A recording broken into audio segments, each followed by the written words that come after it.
नमस्कार प्रणाम। हम भजन गायक आशीष उपाध्याय लहरी भदोही से और सूर्याओं के पांव धरती पर विराजमान महावीर के श्री चरणों में ये 52 बीघा तालाब के नाम से मेरा गीत आप सभी प्यार और आशीर्वाद दीजिएगा। जय श्री राम, जय हनुमान।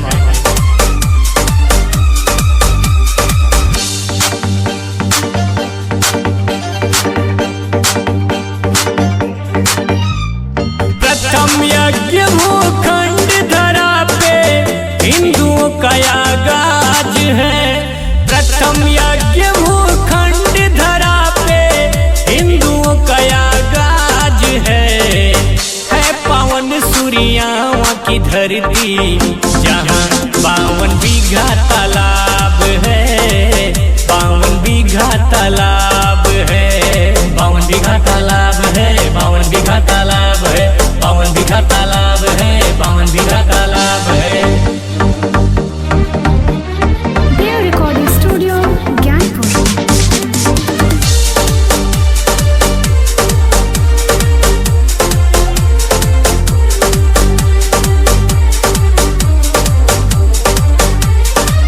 कर कर में हनुमान बसे हैं, पग पग स्वर्ग से धाम यहाँ। महावीर और महादेव का सजता है दरबार यहाँ।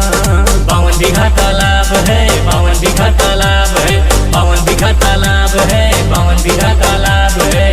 धर्म का ये है राज मुकुट, सनातनियों का नाज है। धर्म का ये है राज मुकुट, सनातनियों का नाज है पवन भदोही जिला जहाँ 52 बीघा तालाब है। 52 बीघा तालाब है। 52 बीघा तालाब है। 52 बीघा तालाब है। 52 बीघा तालाब है। 52 बीघा तालाब है।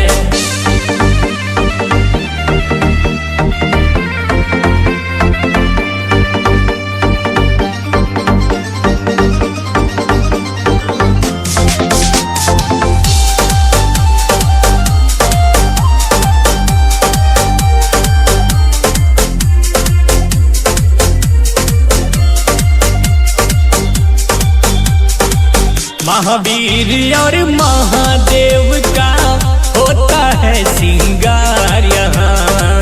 महावीर और महादेव का होता है श्रृंगार यहाँ। 52 बीघा तालाब है। 52 बीघा तालाब है।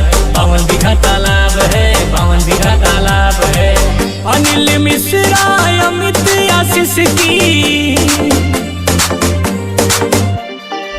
नकुल मिश्रा और आशीष की कहती ये आवाज है पवन सूर्याओं की धरती जहाँ 52 बीघा तालाब है। 52 बीघा तालाब है। 52 बीघा